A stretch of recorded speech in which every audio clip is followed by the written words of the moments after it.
Siya ang masiswertehan pag pinatulan ko siya. Pag mo yung mindset na yan, o yung anak ani God, yan, sobrang tumatak sa akin yung mindset mo na yan eh. Okay.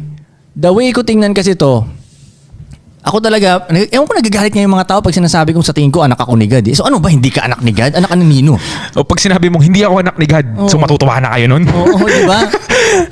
Para sa akin naman, lahat talaga tayo anak ni God. Ginawa na tayo mga lalaki, lahat tayo anak ni God. Hindi lang lahat nagpapakaanak ni God. Yun nga, kaya nga siya may paborito eh. Yung mga paborito niya, yun yung mga umaasa talagang anak niya.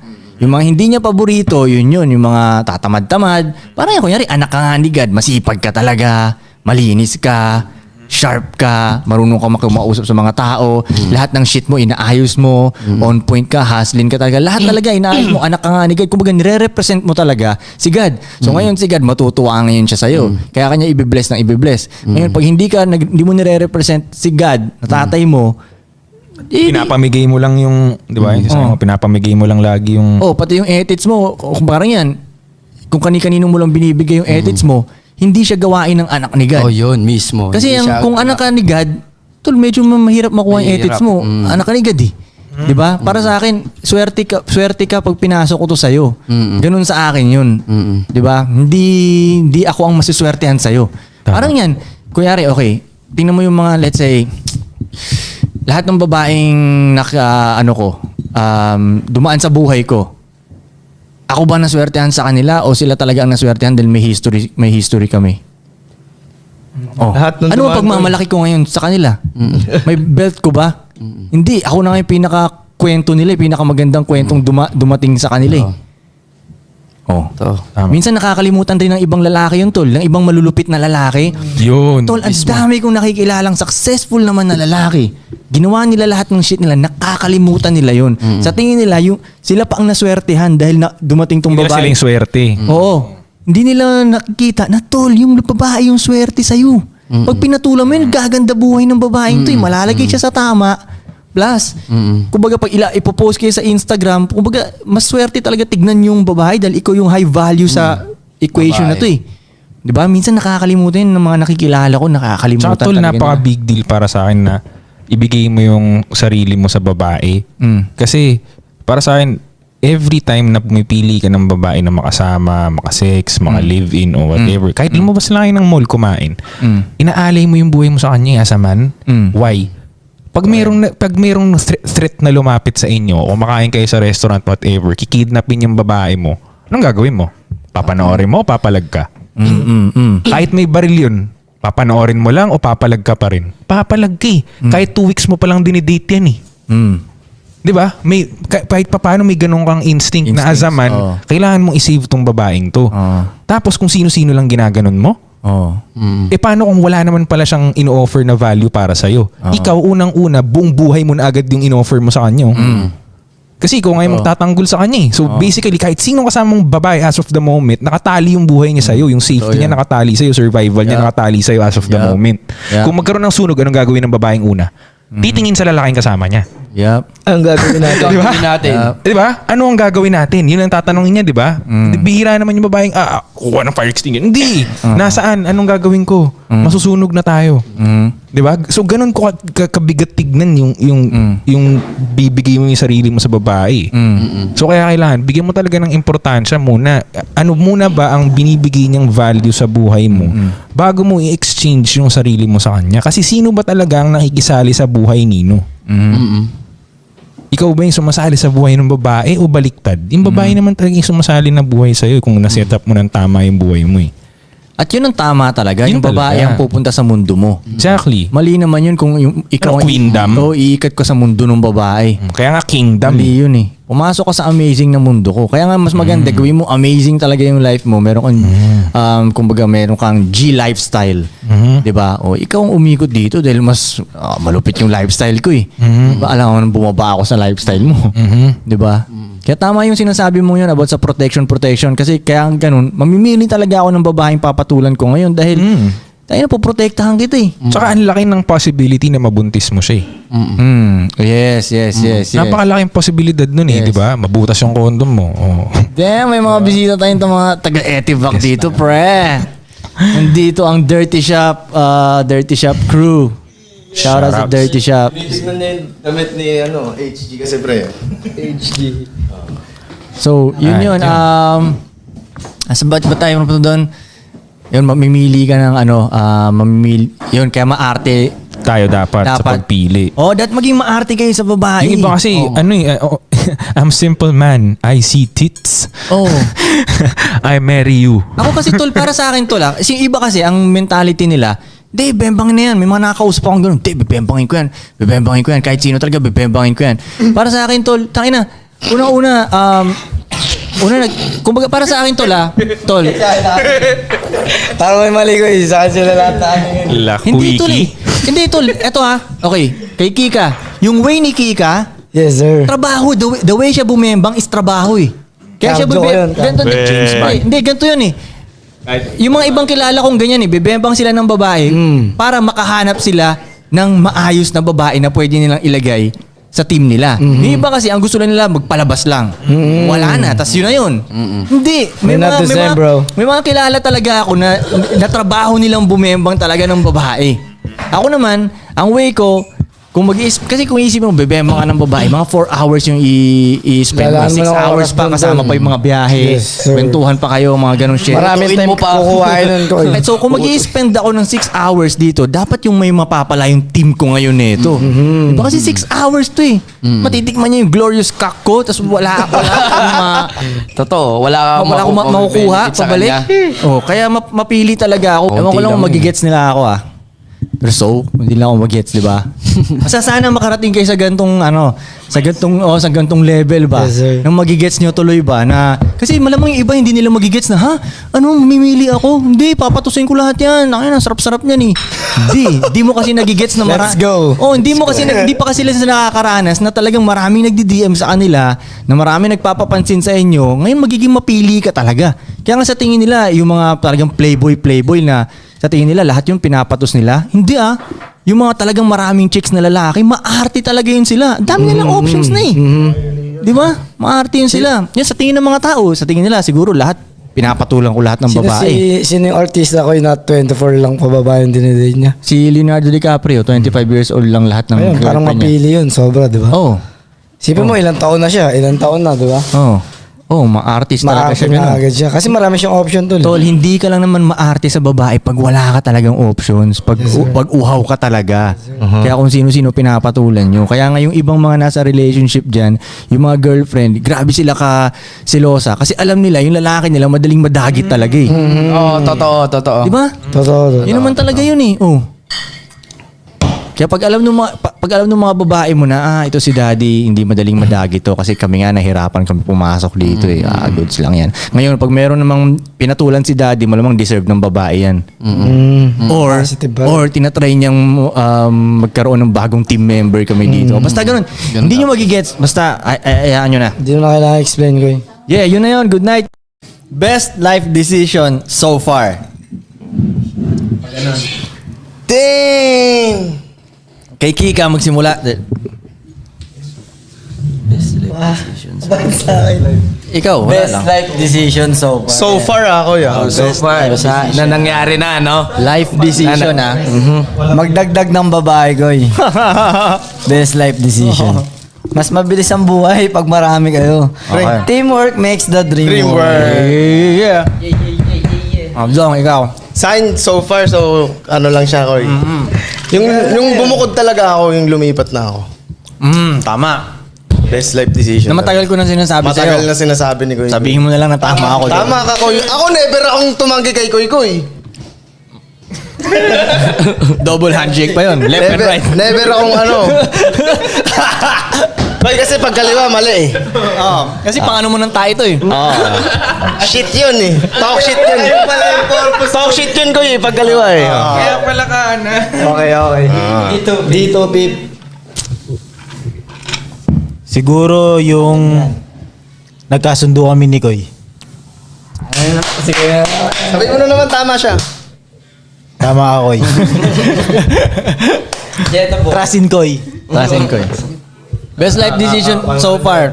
Tingin ko sumama si Jet. La Union represent. Nung sumama ako dito talaga na in-invite ako ni Koy Koy dito sa podcast na to. Dahil uwi ulit ako bukas. Best life decision Lalayo today. ka na ulit. Today lang pala. Today. Ang So point far, na niya ikaw today. eh. So far. Okay. Mel, best life decision. Trust on game, tas trust on Koy, tas makinig ka lang. Okay. Yan. Alright. Yeah. Best life decision ever. Nag-rap ako. Nag-rap. God damn. Bakit, tol? Pinahirapan ka na pinahirapan ng rap music. Unang-una, hindi ako nagtrabaho. Tama na agad yun. Sinunod ko yung, alam ko na yung gagawin ko. Rapper talaga ako. Tsaka nung talaga, isa sa pinaka nagpamukha sa akin noon, nabuti nag-rap ako nung nakulong ako. Kasi, pagpasok ko sa kulungan, dahil rapper ako, VIP ako, isipin mo pag nobody ako, kawawa ako sa loob. Dahil 2 joints ka, no? Yeah, Totoo. yun. Siya muna. Di ko tinigilan tong hustle ko. Basically, yun talaga. Best life decision. Kasi, Kahit lahat ng dahilan pwedeng itigil ko siya, maraming dahilan din. Di ko tinigil. pero minsan magpapaganon ka na. Minsan naka-question mo. May ganun ka ba? Na, Nakaka-question mo. Kumbaga, chill out ko ba? Itigil ko ba to? Ganun. Wala ka bang ganun? wala na. Wala. Kahit dati? Dati, syempre, meron. Meron. Pero, ito hindi na. Ano nga ba yung akin? Akin at best life decision ko, tol, is yung bumalik ako, ito talaga, totoo to. Yung nagpaka-bad boy ulit ako. Yun yung best life decision ko. Kasi, may part kasi na nagpaka-good boy ako eh. Pinanganak naman talaga akong bad boy eh. Alam mo yun? Yeah. Hindi ako bad boy na katulad na parang Pagka-bad boy ni Pudong. basagulero. Hindi ako ganun. Alam mo yun, nerdy pa rin. Nerdy pa rin ako nung bata ako. Pero hindi ako yung good boy na sumusunod sa lahat. Kung wala akong sinusunod dati. Tapos, kaya nung mga era na, sige na nga, okay na to. Oh, thanks. Kaya yung mga era na parang makikita nyo sa pictures na lagi ako nakasmile, parang pinapamukha ako talagang nerd ako, nag-i-skate pa ako noon, tapos yung music ko, hindi na pang bad boy na music. Gumawa pa ako ng ganong era na hindi pang bad boy na music. Basta mabait, ganun. Tinatry kong magustuhan ng mga tao ngayon, ganun. Nangyari yun kasi... Ayun na, naalala ko yun, pre.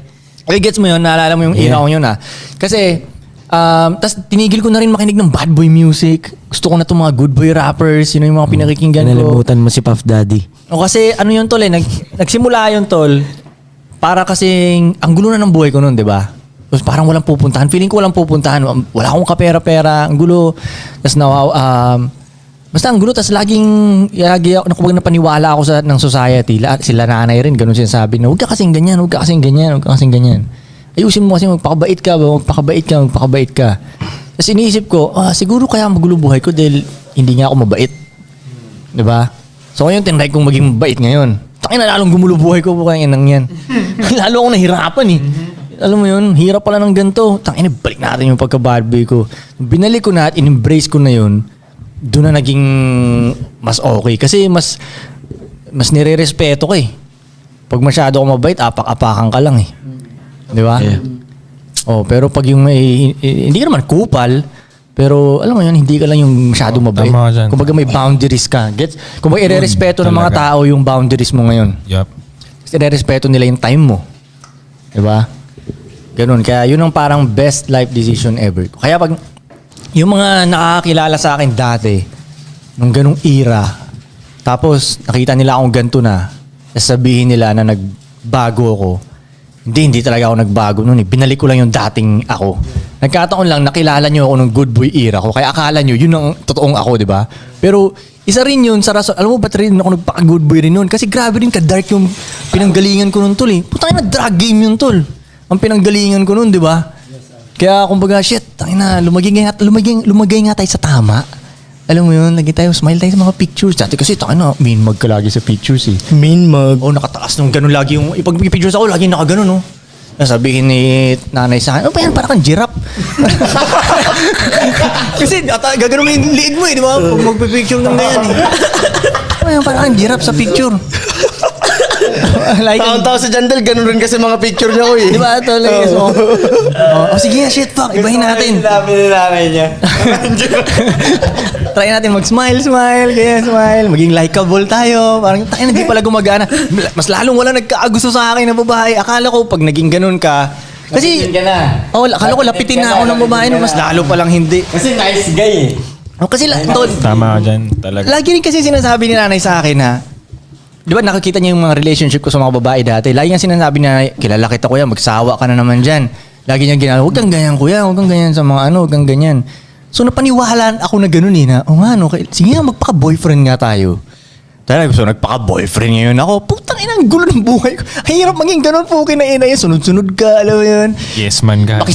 Yes man ka, pakisamahan mo yung pamilya ng babae, mga ganun shit, sundin mo, mga... In short, mahirap talaga magpaka-nice guy. Mahirap, parang Ano siya no? Karakter siya na ipoportray mo. Yun, karakter siya na ipoportray mo. Hindi siya ano ba? Sustainable. Nakakapagod. Para siyang Nakakapagod, mascot. tol. Exactly. Parang mascot. Lagi na ako medyo bastos, di ba? Ganun pa rin tayo. Mas Oo. pulihin. Maginoo, medyo Medyo bastos. Medyo bastos yun. Hindi naman bastos na bastos tayo eh. May pagkamaginoo pa rin. Pero yun ang best life decision ever ko.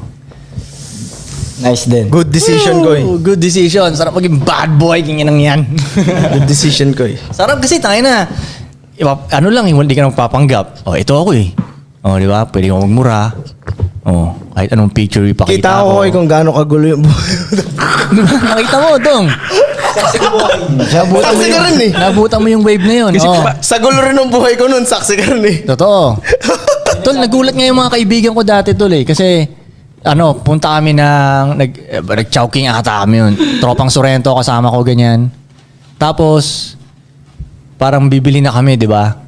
Tapos parang, ang pinapili ko ata sa kanila yung mura lang. Sabi ko, yung mura lang yung bilhin nyo, ha? Parang ganun. Tapos nagtaka yung mga kaibigan ko, ba't kaya ganyan na si Kuy Kuy? Oh, hindi naman ganun si Kuy Kuy. Uy, nagagalaw yung mic dong. Low. Yan. Hindi naman ganun si Kuy Kuy. Nagulat sila. Kaya si Kuy Kuy, mura na yung pinapabili sa atin. Dati sabihin niya, kahit ano dyan. Si Kuy Kuy, gusto niyan, yung mahal kahit di masarap. Kasi nga, ano ako nun, boyfriend ako nun. Kailangan sa babae yung panggastos mo. Hindi, tsaka yung girlfriend ko, parang mag-ano siya, ba't libre mo yung mga yan? Alam mo yun, yung hindi maayos na girlfriend, yung mga ganun. Yung ayaw niya yung sa mga homies mo. Oo, Alam mo yung yun. mga ganun, di ba? Ayaw niya sa mga Ayaw kay homies. Ives. Ayaw sa'yo, di ba? Parang ganun, kaya...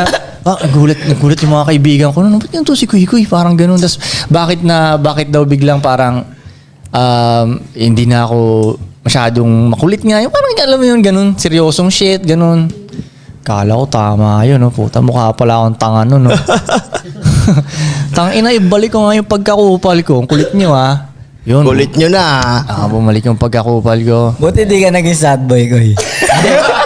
Hindi na umabot dun, no? Hindi. Yun. Yun na yung next stage eh. Hindi. sa ganun. After Hindi. nice guy, sad boy ka naman. Tama yun.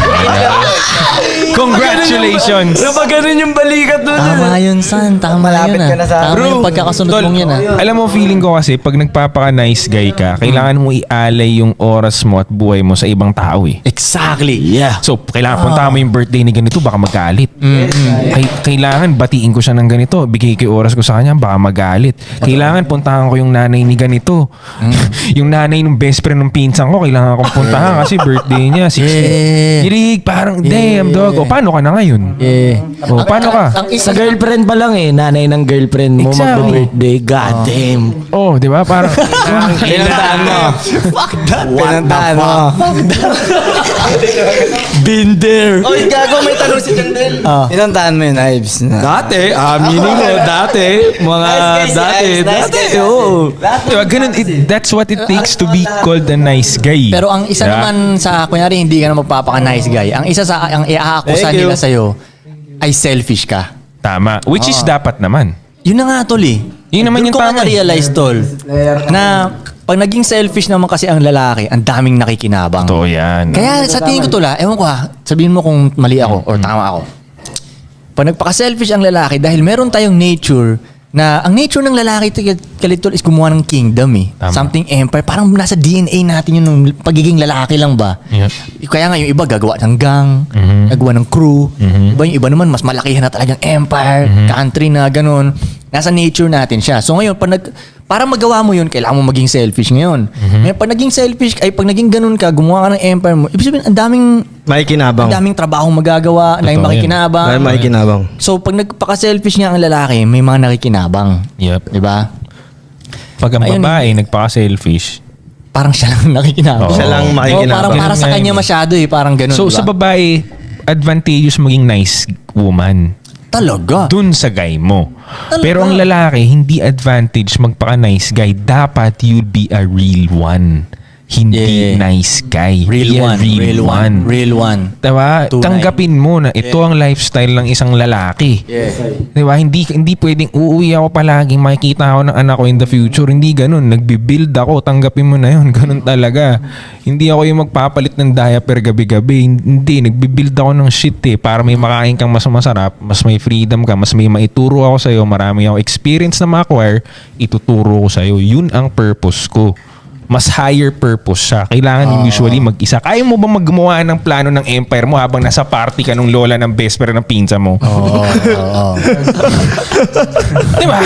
Paano magagawin yung shit mo nun? Nice ka, kaya kailangan pumunta ka dun. Oh, di ba? Oh, nice ka. Hindi mo kaya nga hindi sustainable maging nice. Hindi. Kung normal ka lang na tao, pwede naman. Itong usapan na to, hindi to para sa lahat again. Hindi talaga to para sa lahat. Kung lahat Alam ganito mo, hindi, mag-isip, tama, Tol. magkakaproblema tayo. Kailangan rin natin itong mga nice guy na to. Oo naman, may purpose sila. Kaya pumunta doon sa birthday. Ano? Oh, kumbaga, sino magsaserve doon? Oh, sino yung mag-entertain? Oh, Ikaw na magsundo halimbawa, dun sino sa, ang host? sa babae. Oh, actually, they serve a purpose dun sa oras na yun ng buhay nila. Yeah. Later on, pwede ka na rin umangat, makakasali ka na sa usapang to na hindi para sa lahat kasi tapos ka na sa pagiging ganun. Okay. Oh, gets? Bawa, ikaw, hindi ka pa deserve sumali sa usapang ganito kung ganun ka pa katulad ng dati mo. Oh, Yeah. diba? Lahat tayo dumaan dun eh. Yeah. Oh, so, stage by stage lang yan. Hindi to para sa lahat. Pero malay mo, Yeah. mapunta ka dun sa hindi para sa lahat later on. Diba? Life is all about, ano naman eh, Pam, pam, pam, pam! So mga nice guys, kailangan namin kayo.